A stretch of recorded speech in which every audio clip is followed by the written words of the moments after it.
Hey guys, it's Melissa and Katie again, which means it's Monday. Hey, It's Monday. 5 o'clock.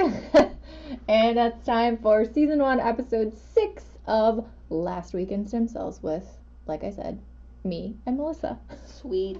Hi, guys. Alrighty. So, Katie, did you ever watch The Cosmos? I've only watched the most recent one with like the Neil deGrasse Tyson and all of the animations that kind of make you feel a little bit sick. Like the first time you go see an IMAX movie as a kid. Well, I think The Cosmos was awesome, but the original Cosmos is actually with Carl Sagan, and if I stare at that picture too long, I hear Carl Sagan's voice, billions and billions of stars. Think how many galaxies there are and life forms. This seems like something I need to look into. Anyway, so our first story is on UCLA scientists growing bone in the International Space Station to test new bone loss treatments. So scientists took about 40 rats, I think rodents, I think they were rats, to space. They're going to be testing them for 2 months to test the bone growth on them in microgravity environment. So microgravity is helpful for studying bone loss because if a bone's calcium balance is thrown off in space. And the scientists are testing a bone-forming molecule called NEL1 that directs stem cells to create bone and prevent bone decay. Hopefully the study will gain insight into better ways in preventing bone loss for astronauts on their long explorations in space. I'm pretty sure they're doing this because they want to start shipping criminals to Mars. Yeah, whatever they find out. Apparently I have low vitamin D. So I think we lots might of as people well. have low vitamin D right now. Well, hopefully they'll figure out what's going on so that way we can take some supplements. I'm just saying, if someone offers me a vacation in space, I might go. Oh, no, I would never go. See, have you ever heard this, there's the astronomer and the astronaut, right? Oh, yes. I'm the astronomer that stays on this side where there's gravity and it's safe. Solid ground? Yeah, and I'm not going to have a chance to possibly explode, and it's okay. I'll do all the right calculations for you. You can be the one to go out in space. Okay. Deal. I'm not planning on exploding, though, for the record. True. I don't think anyone plans to explode. Anyway, so our next story is from Dr. Murphy, and he let us all know that the new publication on pain reduction in IVD injections of bone marrow concentrate was linked to mesenchymal stem cell concentration. So this is a really interesting study for people with low back pain, and it's interesting for a number of reasons. The first of which is that this is a therapy that's actually, like, people do it now. You know, there are doctors who use this, and you know, I wouldn't say that it's like you have to find a doctor who's doing it, but it is available, and it's something that, you know, it's using the patient's own stem cells. And in this particular study, the 1-year data shows follow-up for all 26 patients that entered the study, and 13 of 26 patients received only one level was injected with their own bone marrow concentrate, and then another 13 had 2 separate levels in their spine that were injected with bone marrow concentrate. And what they found was that the pain reduction was linked to the number of CFUFs that were injected into the disc, and CFUFs are one of the ways that us nerdy geeky scientists measure the number of mesenchymal stem cells in a particular sample. So this is kind of the first study of its kind that's done point of care, autologous stem cells, and doesn't kind of take the cells out and manipulate them in any way. Melissa just found candy in my desk. So it's really interesting to see where this goes, and we know that the 2-year data is kind of coming up on this study, so I'm very excited to see what comes out of that, and also to see how Melissa handles the fact that I'm turning this over to her after she just took a bite of a Andy's mint. It's delicious. Yeah, at that point you're like, hold on, let me swallow it.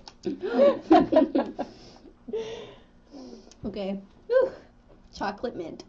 Okay, so our next study is on placental cell therapy.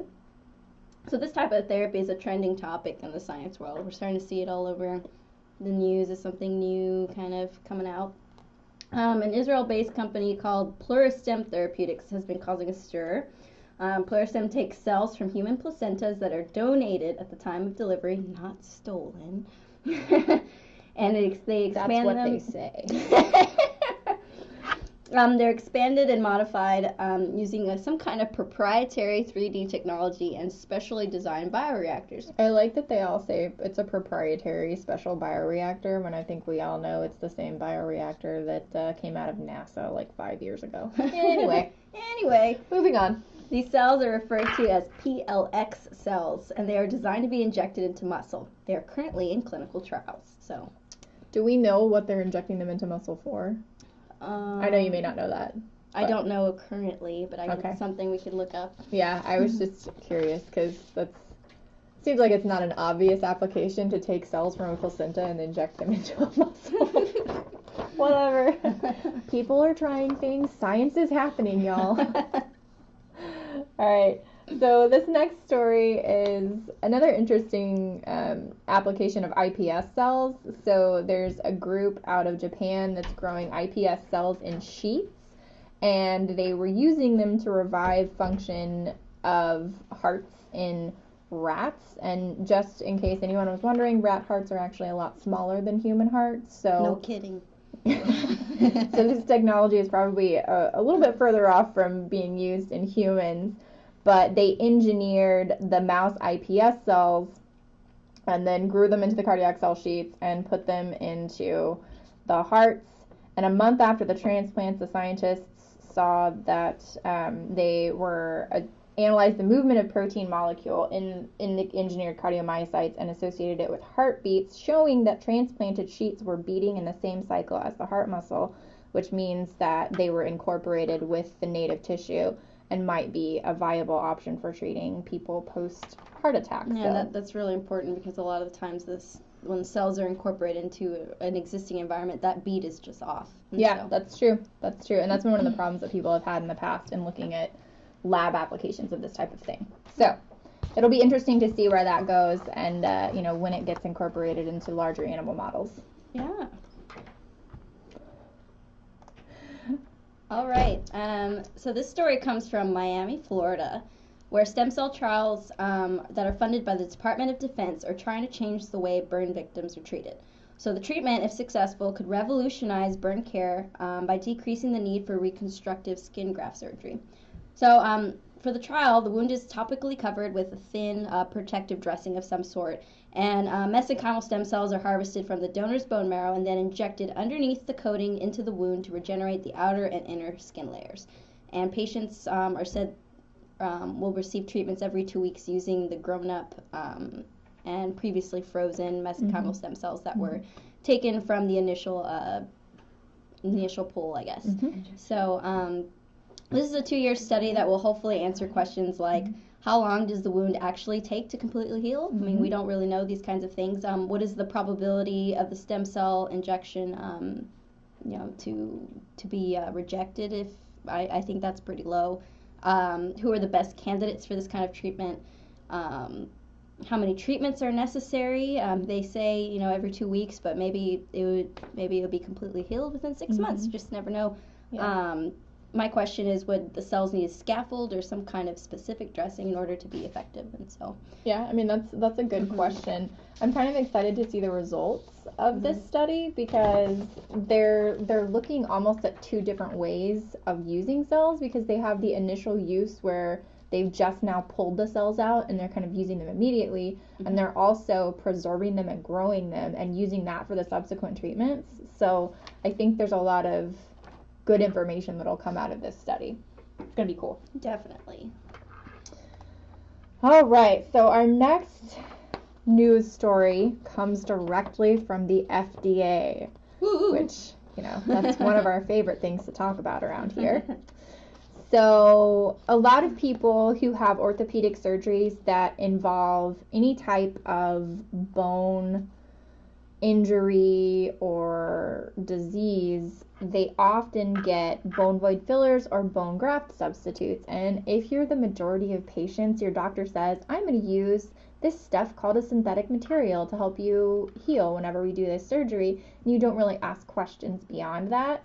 And so the FDA is letting people know that you need to know more about what your doctor's choosing to use, and you should ask more questions and be more comfortable with what they're using. And specifically for patients that are 18 or under that have significant bone defects or rare bone disorders, that they need to be very wary of any bone graft substitutes that have some recombinant proteins or synthetic peptides. So that's something to watch out for, that most people are just not remotely going to ask about whenever they go in for surgery. All right, this next one is near and dear to my heart, because if anyone follows me on Twitter, they know that I tweet a lot about the anti-vaccine movement and about the spurious claims that certain vaccines are causing autism. And not a single news outlet has yet talked about the fact that part of the increase in autism diagnosis is a little bit about the fact that we know it exists now, thus we have the tools to diagnose it. So one time I saw this TED Talk where they actually looked into the brain waves of kids that they were previously diagnosed as autistic, and they found out that they were actually having, seizures. Nice. And they weren't autistic at all, so they put them on epilepsy medication, and they were fine. That's crazy. Isn't that weird? That's crazy. But anyway, that's not what our story is about. Yeah, anyway, sorry guys, we digress. So this, to me, this is a little bit of an esoteric story, because it's one of those things that, if you're a parent and you're struggling with a child with autism, it's just so close to your heart, and you want to do everything that you can to help your kid and give them every advantage that you can. And so a study like this is one of those things that I personally I feel really cautious about, because it does seem like, this child was diagnosed with autism and had a lot of the hallmark signs of autism, and he had a treatment where his doctors took cells from his bone marrow and injected them into the lumbar spine. And after multiple injections and a lot of time, his parents are reporting that he's getting better at certain things. He's understanding names and instructions and is creating new games. And it's kind of like, I want in my heart to say that stem cells did that, but at the same time I kind of wonder a little bit if this kid wasn't just getting older and learning and just learning, or growing out of it, you think, or growing out of it a little bit. I mean, there's he might have just been having a lot of good interventions with just specific therapies to help him with the things that he was experiencing. So anyway, it's an interesting story either way. I would like to be hopeful about it, but at the same time, I'm reserving judgment for further information and studies on this topic. Like a good scientist. That's right. All right. So our last story. Yay! Okay. It's a good one. Our last story is of the vampire facelift, which is increasing in popularity as celebrities such as Kim Kardashian are using it to prevent aging. So now, I don't watch Keeping Up with the Kardashians, but I do love the jokes that come out of it. Do you ever watch The Big Bang Theory, Katie? Every once in a while, yeah. Okay. Well, in one episode, Sheldon was looking at his bookshelf, and he said, "Why do we have a geology book? Leonard, did you throw a children's party while I was in Texas?" And Penny replies, "Wait, what's wrong with geology?" And Sheldon says calmly and arrogantly, "I'll put it this way, in a way you'll understand, Penny. You remember how you explained to me that the Kardashians aren't real celebrities? Well, geology is the Kardashians of science." Haha. Well. Oh, nerd jokes. No offense to all the geologists with the Geology Rocks We fully support you. Anyway, the vampire facelift is another term for PRP that is injected all over the face, causing the face to temporarily look very bloody, hence given the name vampire facelift. Or it could have been. They should call it vampire attack facelift. I think they should call it bloody face, just like in American Horror Story, which was very, very. I have what's not that word? Seen this. Disturbing. That's the word I was looking for. I have not seen this particular version of American Horror Story, but it sounds like it's good bedtime television. Yeah, it was season 2 with like the Catholic crazy house stuff. You don't want to know. All right, I didn't watch the whole thing. We digress again. Okay, so some people believe PRP will address problems such as volume loss in the cheeks, dehydrated skin, those crow's feet that go on the edge of your eyes, acne, scarring, etc. We've discussed PRP in past posts, and we all know that not all PRPs are created equal. So I'm wondering how effective these vampire facelifts are and what kind of PRP the physicians are using. Yeah, I mean, it's a good question. I've talked to a couple of people at, these aesthetic clinics that use and it seems to me like, from what I've heard, they're doing kind of the smaller size PRP disposables, and so they're not, it's so like the ones I've heard 60? about don't seem like they're getting enough of a concentration for the PRP to even be really effective. Okay, but I think that it would be able to work just it could fine. be. Even why not stem cells too? Well, people do. There's in the literature. There's some subdermal injections of stem cells, usually from adipose, because it's almost always a plastic surgeon that's doing that kind of a study, so they're probably more comfortable pulling adipose tissue than bone marrow. But those have shown some reductions in wrinkle depth, which I found fascinating. Yeah, there are a bunch of papers on it, so. That's true. Anyway, that's all we've got for you guys this week. Thanks for listening. Bye.